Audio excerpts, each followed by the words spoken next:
Assalamualaikum warahmatullahi wabarakatuh. Selamat malam, salam sejahtera bagi kita semua dimanapun berada. Hari Selasa adalah hari terakhir dari perdagangan bursa. Kenapa? Karena besoknya itu libur.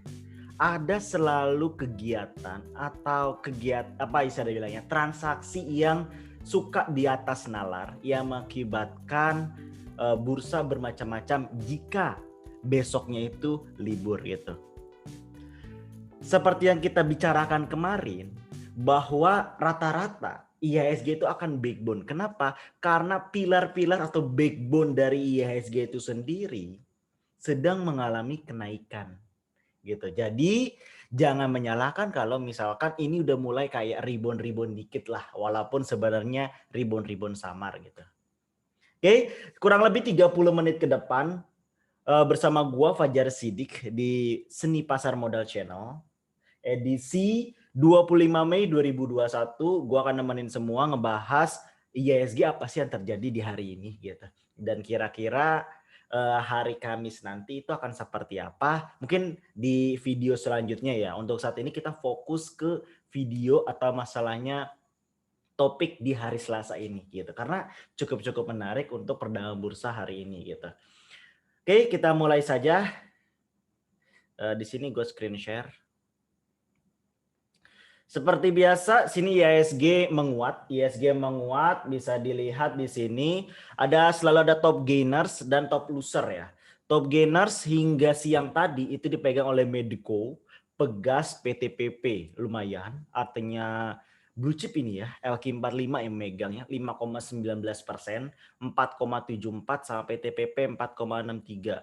Sedangkan losernya juga blue chip LQ45 minus 2,11, 1,63 sama minus 1,61. Tapi secara overall, top gainers pada perdagangan hari ini itu dipegang oleh Arto, mengalami kenaikan sebanyak bentar kita ubah sebanyak berapa nih? 9 ya, 9,62%. Lalu ada IBST sebanyak 11,53%. Lalu ada UNTR, Harum, Ades, TCPI, SMGR, Nikel, LPGI, dan Tekim ya.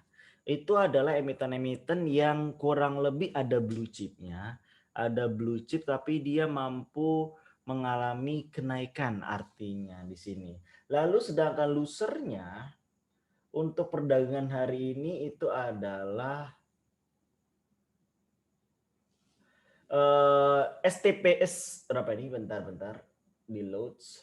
Dipegang oleh Waran ya. Rata-rata 8 besar itu adalah Waran, Pola Waran, BRPT Waran, Seger Waran, BES, Plan, SOS. Selanjutnya setelah Waran itu ada KONI, MLPTE, ARI, BSSR, GIA, Tech, AGRS.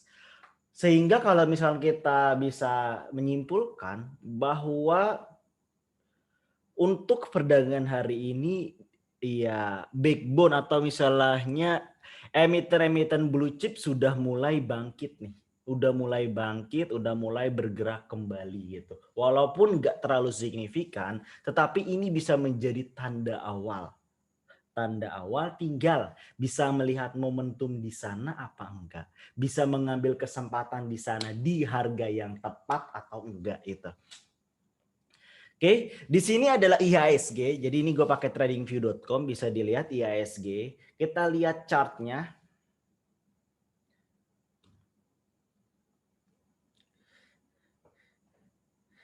Chart terakhir, kemarin gue bilang itu adalah di awal bursa itu akan mengalami hijau, lalu kemudian akan koreksi, melanjutkan koreksi ya.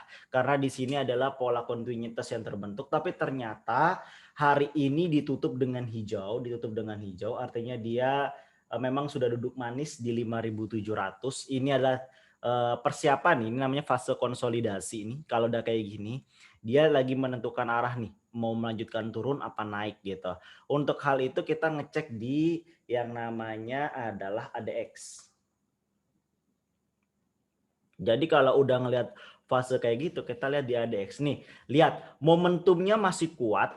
di sekitar lebih dari 30, artinya di sini artinya strong terhadap suatu tren. Dengan kondisi seperti ini, lihat trennya dari sini sampai sini belum berubah, artinya di sini akan masih melanjutkan penurunan. Trennya masih akan turun, tetapi kenapa hijau? Karena tadi tertolong oleh yang namanya hari Rabu bursa libur, dan secara historis nih yang udah gue bilang ada Selasa sama Jumat yang biasanya mengalami hijau, dan ternyata benar hari Selasa ini mengalami hijau. Oleh karena itu jangan lupa konsep dari analisis teknikal itu adalah history repeat itself. Itulah kenapa hari Selasa ini seperti itu bisa gua ramal hijau. Karena ya kita bisa memprediksi berdasarkan historisnya. Analisis teknikal selalu bergerak berdasarkan nilai historisnya gitu. Jadi composite untuk hari ini adalah hijau, tetapi karena trennya masih kuat nih strong, artinya di sini konsolidasi biasa gitu untuk akan mengalami koreksi. Jadi jangan heran kalau hari Kamis itu adalah RUPS ya puncaknya. Jadi bisa hijau merah itu ya 50-50 lah. Ya gitu. Kecenderungannya sih akan merah gitu. Kecenderungannya di hari Kamis itu akan merah. Lalu bagaimana perdagangan bursa hari ini? Untuk itu silakan lihat di RTI, rti.co.id. Di sini ntar gue login. Oke, ini adalah reviewnya dari perdagangan bursa awal buka sampai terakhir itu hijau. Tidak ada tanda-tanda merah sekalipun dari setiap hari itu. Nah, ini tidak terlepas dari lihat aksi asing reguler masuk sebanyak 289 miliar, tapi all market sejumlah 408. Artinya di sini ada underground nih atau melalui nego market itu sebesar 200 miliar juga atau sekitar 120 miliar gitu. Nah, dengan adanya 120 miliar yang masuk melalui underground, ini juga menjadi pertanyaan nih. Kenapa masuknya cukup besar gitu? Artinya saat nego itu masuk cukup besar dan di reguler masuk cukup besar, ini adalah tanda-tanda bahwa distributes atau yang namanya buang barang itu sudah mau selesai. Jadi jangan heran kalau awal Juni nanti setelah Hari Pancasila itu akan ngegas terus IHSG.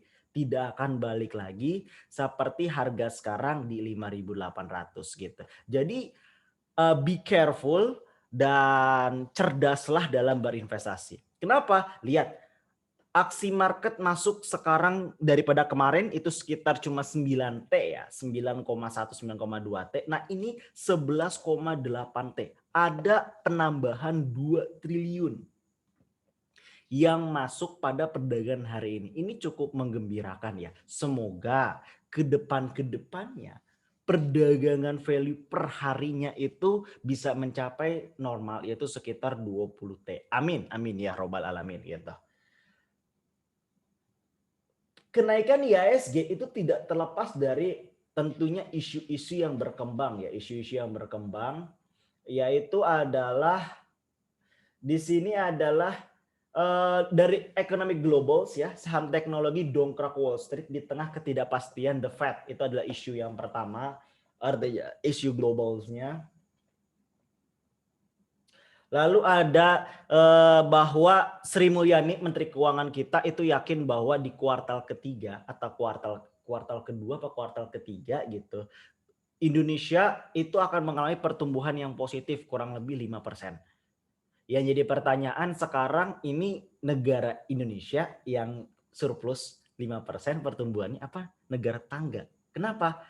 Karena kalau lu lihat sehari-hari di apa ya di kehidupan sehari-hari deh. Walaupun daya transaksi jual beli masyarakat udah mulai naik gitu, tapi masih banyak yang masih sepi atau gulung tikar gitu, masih sepi gitu. Kalau lu lihat ke kehidupan realnya, artinya sebenarnya masih belum memberikan tanda-tanda membaik gitu loh. But it's okay. Itu adalah sekedar isu yang digoreng. Benar atau enggak kita akan lihat nanti. Tapi itu cukup memberikan angin segar untuk menaikkan IHSG hingga 0,906% gitu.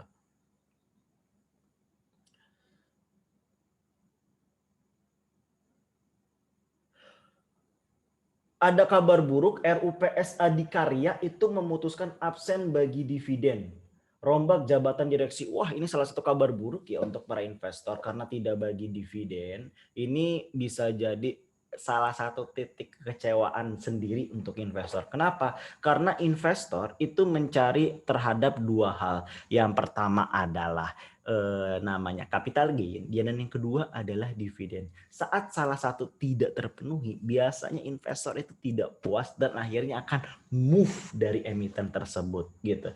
Jadi kalau yang udah adikarya berarti akan cukup lama jatuh dulu sebelum bangkit lagi. Tentukan strategi yang tepat itu sih.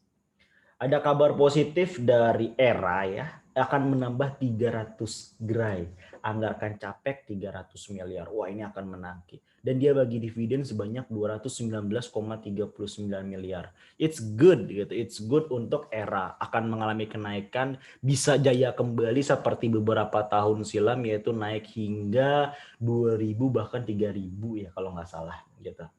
Lalu yang terakhir adalah MDKA yang mengalami kenaikan ya pada hari ini, pada bursa hari ini gitu. Itu adalah sedikit kurang lebih cerita mengenai review IHSG pada hari ini. Terus emiten-emiten yang menarik untuk besok mungkin akan gua bahas besok. Sekalian emiten edukasinya lah. Besok akan gua bahas dan tetap stay tune di channel yang paling kece ini. Jika bermanfaat silakan komen, like, dan share. Oke, gua Fajar Sidik pamit. Bye. Assalamualaikum warahmatullahi wabarakatuh.